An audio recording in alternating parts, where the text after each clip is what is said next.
before 2021, I never knew there was anything called product management. Please, if you are thinking of transitioning into product management, take a course with ProductDive. You will not regret it.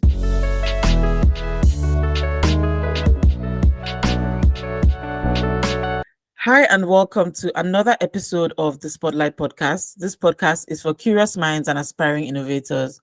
We dive deep to discuss inspiring, informative, and offbeat conversations on technology and business. I'm your host, Iwalola Shoboale. I'm a passionate advocate for insightful discussions that inspire change and growth. This episode is in collaboration with ProductDive, and we have a former student of theirs here with us today. Our guest for today is Praise Obieromah. Praise currently volunteers as a product manager at Siliconverse. He transitioned to product management in 2021, and he received a certification from ProductDive late last year after completing their product manager blueprint course. He has a BSc in business administration and management, and as a recent alumni of ProductDive, he'll be sharing with us about his learning journey today. So welcome, Praise. Thank you so much for coming on the show. Thank you so much, Iwanola, for dragging me out on a holiday. I mean, I could have been anywhere else eating salamit, but it's fine. Thank you for having me. I hope you'll still be able to find salamit after this. Well, after this, I think I would go hunting. Let's see if I can get one or two persons. Yeah. Awesome. So before we get into the main conversation today, we like to do an icebreaker. It's a little card game where we are developing. It's called Techies Assemble, and it's just to kind of bring a fun twist to our conversations about technology, business, innovation. Some questions are pretty, how would I say, easy. Some questions are hard. Even though sometimes I'm like, what is this? But Jesus. the idea is just to see how you think. It's just like to have a little bit of fun, nothing too serious. So what we're going to do is I'll share my screen. Okay. Yep, sure. I'll share my screen now. And what you do is you pick, these are the cards. So you pick a number between 1 to 52, and then I'll pan to that card. You read out the scenario and then answer the question. Remember, I said nothing too serious, just kind of see how you think. So just let me know what number you want to go for. Okay, let's go with number 1. Oh, sorry. Number 1 is actually the cover of the deck of cards. So let's see from 2 to 52. Number 2. Yes, let's go with number 2. All right. You can read out the question. Okay, your tech startup just went viral for the wrong reason. How do you turn the situation around and capitalize on the buzz? For the wrong reason. Now, this one, it depends on the reason. It depends on the reason. Okay, so since it's okay, let's just imagine. Let's just come up with a reason. Let's say one of my staff was involved in a scandal, right?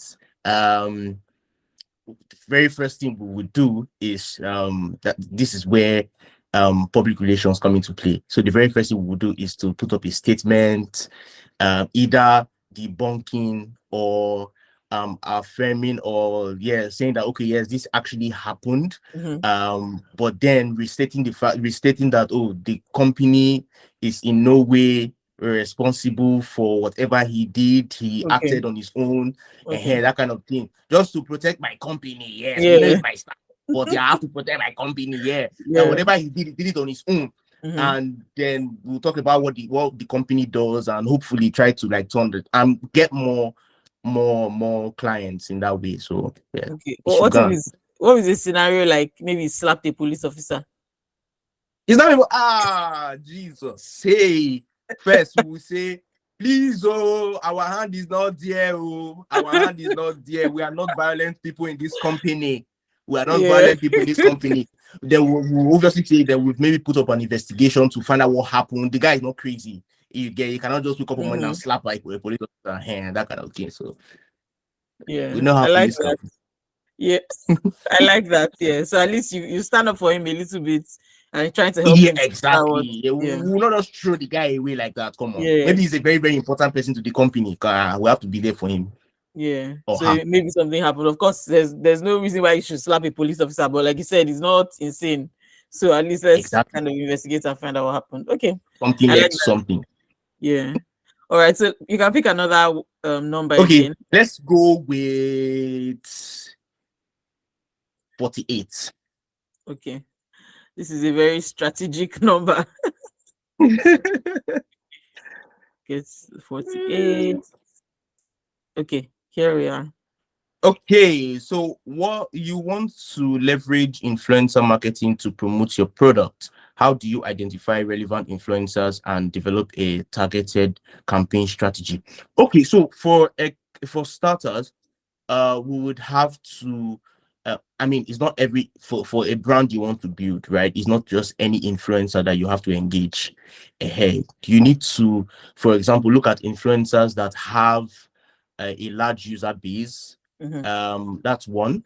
And two, influencers that don't have any I don't want to actually use what skeletons in the cupboard. They don't usually get scandals. Like, you don't know them for being scandalous, right? Okay. Rumors can fly up and down, but at the end of the day, they are upright, right? They are doing a good work. And it's people who, at least in the tech space, influencers who are in the tech space, that way they will be able to, sell your product the way you would have sold your product, right? So those are some of the kind of things. And then we also have to leverage relationships, Okay. right? So I wouldn't just go on Instagram and now message. You know how influencers can be, most especially the ones with the big followings, they will not respond to your DMs. No. So you have to like leverage relationships, find someone who knows them. That way you will be able to set up a meetup, because it can be really difficult getting these people, especially when you want to reach a larger market. So I think that's one thing, and it's actually very important because we in Nigeria, whenever an influencer, let's for example say, oh, Mr. Sabinus, for example, tells you, oh, you need to use this particular product. I'm using it, and he shows you on the phone, I'm actually using it, it's very good. We Nigerians, as far as Sabinus has said it, all of us want to use it. Let us use it. Or someone like Nont Mirage, for example, she does that a lot for fashion brands and the rest. It's a very important part of product marketing. Actually, you can't take away product management from marketing. They are together. That's why some companies will call you the product marketing manager or products. In fact, they'll find a way to marry both of them together and that kind of thing. So I think so would you say that the kind of product you have would influence the kind of influencer you would use? So if have you seen this game, the ads like on IG? It's usually like maybe Kim Kardashian or Jennifer Lopez. They are like at a supermarket till. Yes. Because I know you said people that are like don't have a lot of drama and things going on, but they have a lot of drama, but it somehow seems to work for that. So would you say that the kind of person you would use to market the product would depend on kind of product that it is? I would say to some extent. So for gaming, let's use the Jennifer Lopez and the Beyonce, for example. Beyonce or Jennifer Lopez, they are not really people who have, maybe it's like once in a while, but they are loved. No matter the kind of scandals that they have, people still love them, right? And if you look at the kind of products that they promote, it's either a game, it's something not so, you understand, not so, I don't use the word technical now, but it's something that everyone would be able to like relate to, right? So in that kind of advert, they are leveraging on the fact that, oh, everybody loves Jennifer Lopez and everybody likes playing games. Do you get? So Jennifer Lopez is, I can't remember the last time I heard it. I said the time about her, I don't know, but I can't remember the last time I heard the scandalous thing about Jennifer. Beyonce, I don't know. I don't remember when I heard it, but anything about Beyonce. But people love these people, right? So yeah, but I think it's an important factor. It's an important factor. Yeah. I like the way you're thinking. I'm kind of tempted to go for Ethereum, but I don't want let this not go too long. So we'll get into the main conversation now. All right. That was fun. Yeah, I really like the game. I guess we'll go into the main conversation now.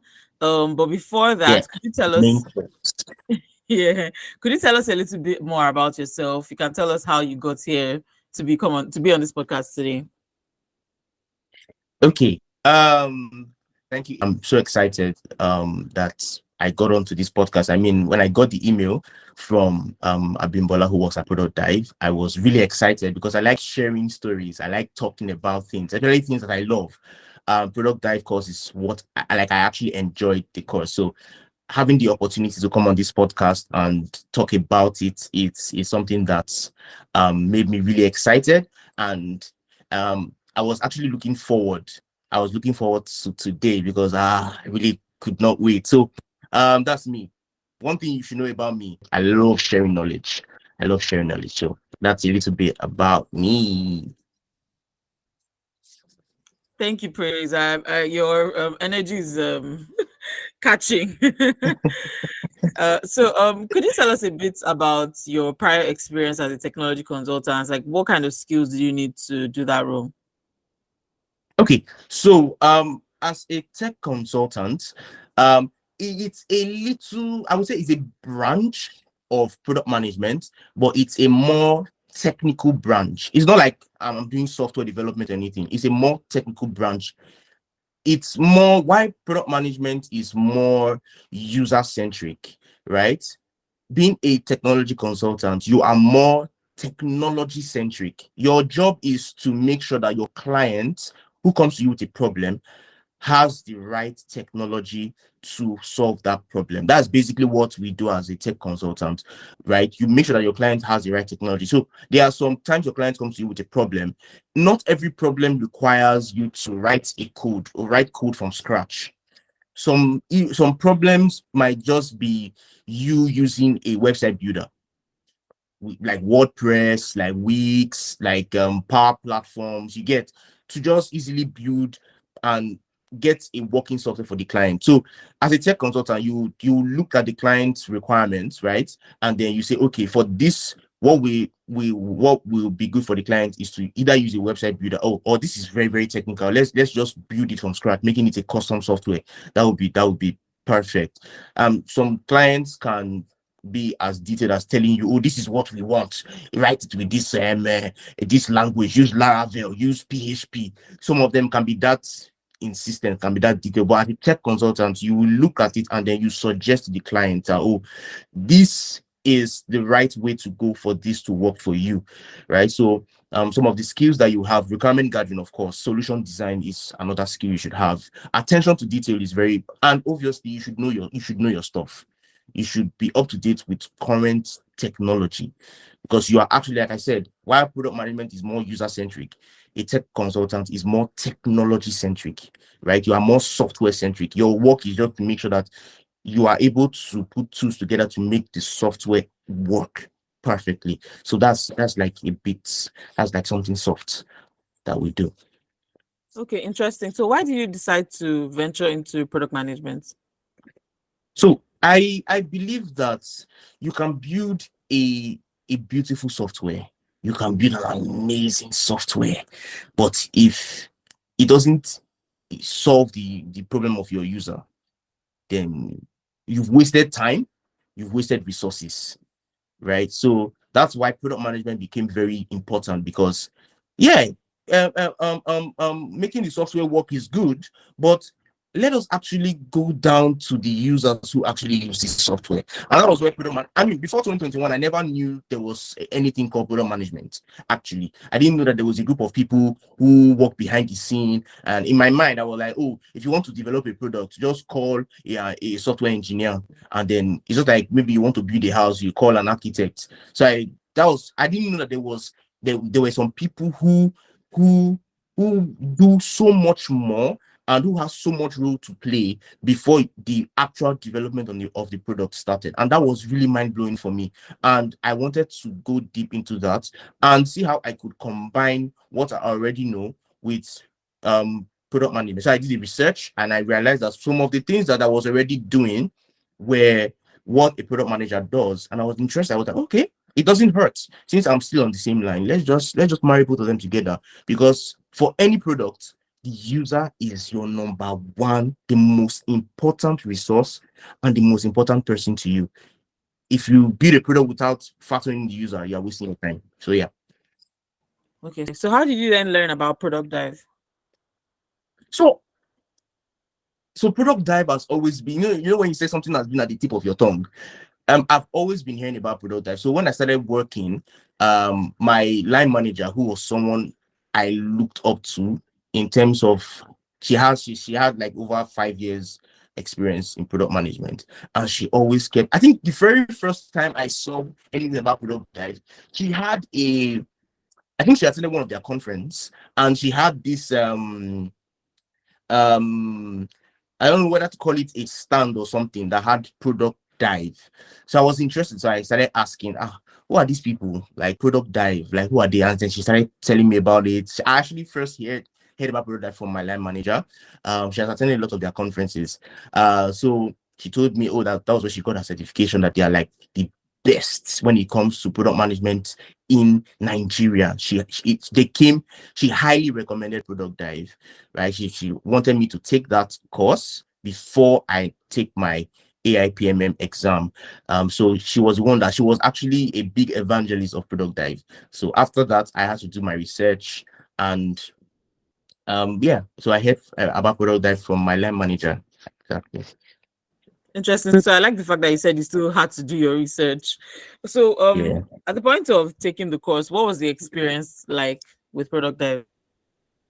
Well, when you have you've anticipated something, when everybody talks about something, then when you go online, everybody's talking about it. ProductDive, but you see a lot of videos, a lot of testimonials. So my expectation was, it wasn't.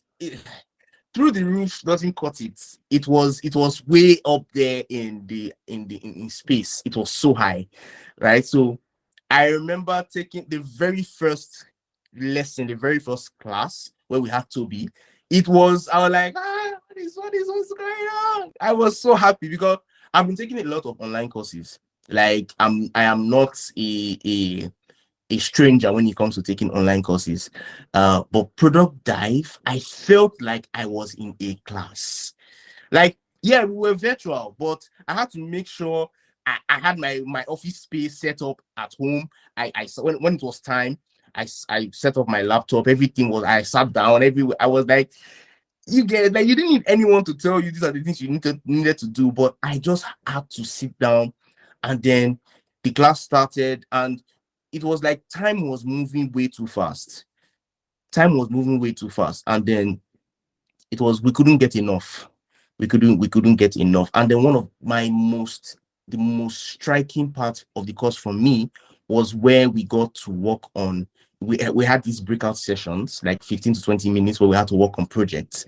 So you go through the class for like an hour or 1 hour 30 minutes, and then that's it, the first phase or the first part of the class, and then you are taken into a breakout session. So my next question is, All right. So did the experience live up to your expectations? So you said your expectations were beyond through the roof. So did the experience of the course live up to expectations? Is there another word to replace yes?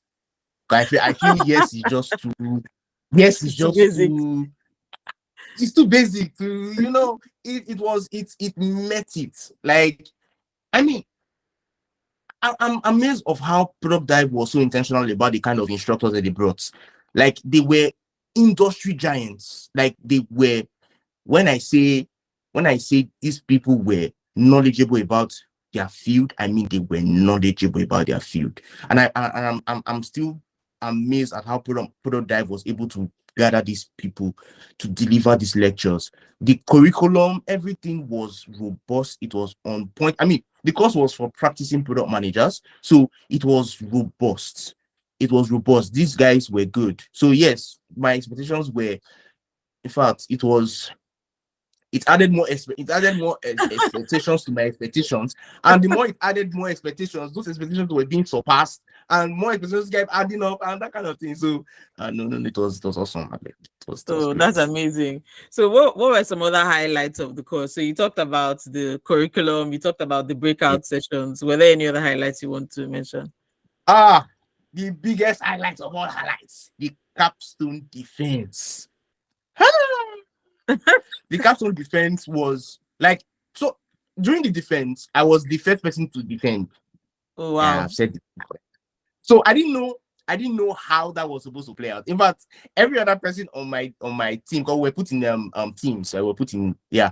So every other person was so confused, like how is it supposed to go? So and then when the panelists came, my number was number one. I was like, yeah. So I just started. One of the issues that we had was that there was not enough time, but we were still able to do it, and it was fun, right? It was really fun. I remember after defending, the other guys that defended after me were like, I gave them ginger. Like they were just sending me DMs like, oh more praise, you gave us ginger away. So I was that gave me so much excitement because I think I helped a lot of people because none of us were sure of how that was going to go. So the capstone defense was another highlight for me. Oh, that's really great. So after the course, what next steps did you take to transition? Like, how has that experience been after the course? So since I was already working, right? The next step was just to apply everything I have learned. I remember the very first thing I did, so that at least my line manager will know, oh yeah, this boy has learned, he got, was to create. I have to create a roadmap for one of our new projects that so I had to create a roadmap. And then when she saw the roadmap, because prior to that, I had never created it. I've been hearing of roadmaps, map roads, but I've actually never created a roadmap. And then ProductDive gave us so many roadmap examples and templates that we could use. So it was just me thinking, okay, for what this is what we want to do. These are the people that want to view this roadmap. So I think I need to be more detailed. So I said, okay, let me go with this. I was like doing tumbum. I said, okay, let me use this one. This one aligns. So I used this one and I created the roadmap. And then when I showed my line manager, she was like, wow, you did this. I was like, yeah, I did this. So after the course, it was getting straight, applying everything, the PRD templates that we're giving. The next PRD that I created after ProductDive was so different. It was more detailed. It was more mature. I mean, you look at it and you say, this was done by a PM. This was done by a PM. And then obviously the tools that were introduced to tools like Mixpanel, for example, right? So introducing those tools to my team, it was amazing. Everybody was like, yeah, we get to use this finally. Tools like Postman, we got to use those kind of tools, right? And it was weird that it was coming from me because it never actually came from me, right? Wow. And my stand-up meetings were better. It was more structured. Stand-up meetings were more structured. Team retrospective, team weekly retrospective or team retrospective were more detailed because I had to lead them. Right, I had to lead them. So it was straight to work with everything I've learned. It was straight to work from me after the course. Do you think you're able to quantify the value that you got from the product management course? No, you're not. No. Okay, so if you have to say, maybe what would you say your skill or confidence level was prior to taking the course, and what's that now after taking the course? Right. So before taking the course, I mean, I've taken other product management courses before taking ProductDive. So my confidence level was really under 40% because those other courses I took didn't really go so much in detail the way ProductDive did. So I knew what I was doing, but I didn't know why I was doing them. And ProductDive gave me the why. So immediately after taking the course, my confidence level just jumped up to like an 80 because I knew why we needed to do things. And I knew what we needed to do those things. And that wasn't the case before. So it was like my PM career just went like from a 40 to an 80 in the space of 6 weeks. Yeah, so that's amazing. Awesome. That's amazing. Did your organization pay for you to take the course? Oh yes, they did. They actually paid for the course. Oh, that's great. So they are definitely getting the value that they invested. Oh yes. Awesome. So what transferable skills would you say you've taken now from being a technology consultant into your role as a PM? So post ProductDive, how would you say it's been based on the skills that you've been able to develop in the past? Okay, so there are a couple of them. First one is communication, right? I realized that I communicated better post product dive. I communicated better with the developers and my other stakeholders, my line managers, even my boss, right? I realized that my communication was better. I was more, I began to communicate as a PM and not just as a tech consultant, right? I began to communicate like that. Problem solving, right? My problem solving skills greatly improved because as a tech consultant, we solve problems for the technology, but as a PM, we solve problems for our users. So it was really important that I had that. And then client management, of course, one of the modules that we did was stakeholder management. And our clients are one of our stakeholders. Yes, clients are one of our stakeholders. So we're able to manage, or I was able to communicate better, manage their expectations better, and just relate with them better. The analytical thinking as well, right? You make informed decisions using data. You're not just making decisions out of the blue or whatever you think you know. You use data to make decisions, right? And then you are able to analyze complex situations. And now that the scope has been widened, right? Because being a tech consultant, you just focus on software, but now being a PM, you focus on users more. Um, there is more room for you have to analyze situations, and there are some situations that just happens. You have to think on your feet. You have to think on your feet because there is really no time. So you have to think Yeah. on your feet and just come up with solutions. Just come up with solutions that can just make that problem go away, right? And then you use data. We're able to use data to make informed decisions. We're not just making decisions. Oh, and this is all we think. You are making decisions based on data. And that's one important skill of a PM, right? That you are able to make data, not just informed decisions, or you're not just able to make decisions, but you're able to make informed decisions based on data or data informed decisions, that kind of thing. So yeah, so those were some of the skills that I took from the tech consultant.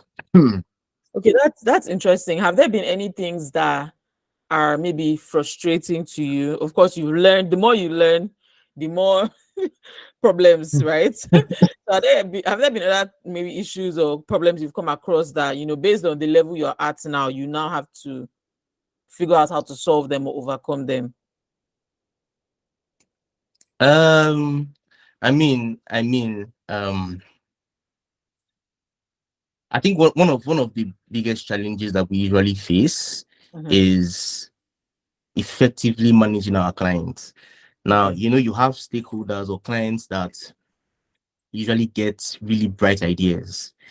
Okay. If it means them developing the product, they could have done it. I mean, there are basically, I think, two classes of clients. You have the clients who don't know what they want. They know the problem that they have, but they don't really know what they want. So they want you to just suggest to them, okay. And then we now have the other ones who they've built the product in their mind. Okay. Like, remember the one I was telling you about that can be as detailed as writing down the technologies that will be used in their proposal or hand. Those ones are, to me, the most difficult clients to work with, because at that point in time, your expertise is thrown out the window. It is what they want that they will get. Like, They just want you to imagine you telling a execute. client, imagine you telling a client that, oh no, because of the amount of data that you are going to be collecting, I think it's best we use maybe Digital Ocean as your host server. Okay. They will tell you, no. No, do you know how long I've been, especially when the client has a background in technology and maybe has been in the tech space for maybe 25 years. Okay. Do you understand? Those ones, there's nothing you want to tell them. I think those were some of the, issues with software. You can deal with. It's just for you to have a meeting with your developers and every member of the team, and solutions will come out. But you see issues with those kind of clients. But as a PM, that's where the stakeholder management skill come into play.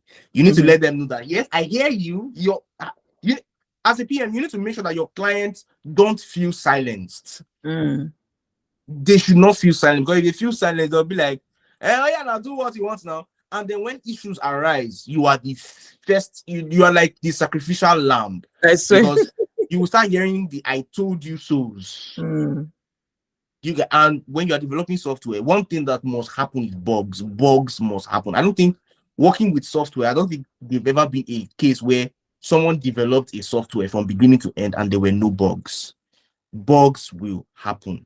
The scenario where you develop something in your staging environment, the staging environment is like your test area. And then when you deploy to the live environment for the users to use, an issue that did not All occur sorts in of staging problems. start occurring in live. And you're like, what's going My on? enemies. Hey, so I think those were, like, for me, those were the most difficult scenarios. But then taking a course in Product Dive now has made me understand why you need to effectively manage these people. Like I said, they should never at any point feel silent. You should be able to, but a PM is a leader. He's the leader Yeah. of the team. So believe it or not, most people might not agree, but you are also the leader of the client. You lead the client, because at the end of the day, you are the one that would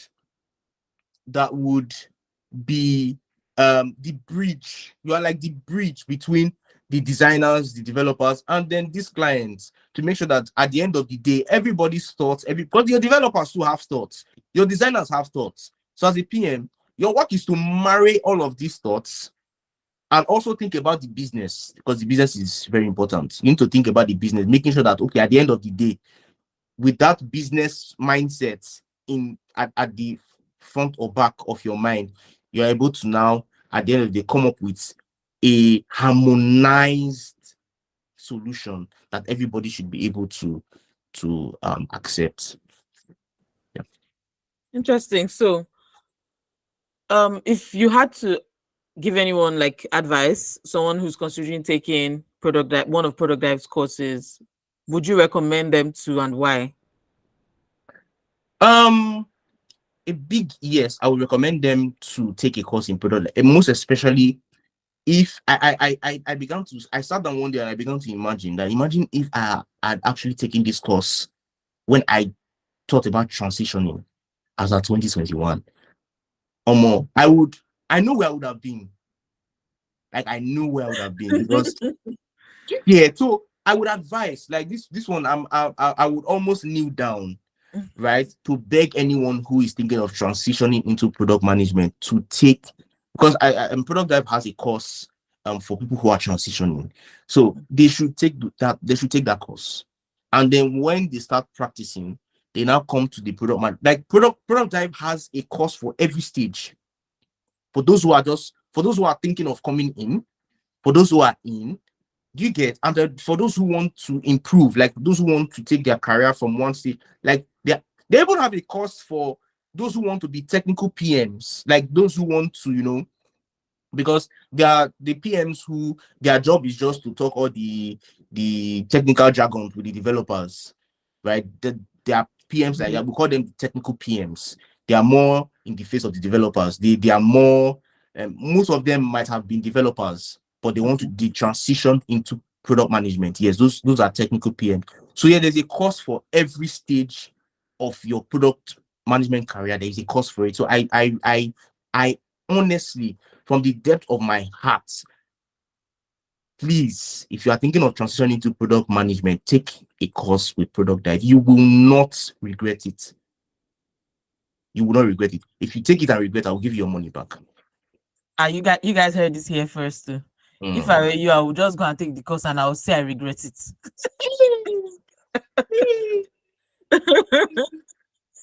So are there any other recommendations you make? Are there any books that really helped you in your journey? Maybe podcasts you listen to?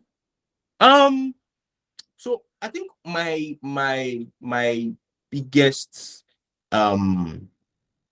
recommendation would be, yeah, obviously books help, but this is from my own personal experience now. It would be to practice. Podcasts like the Spotlight podcasts, they would help. They would help. Yeah.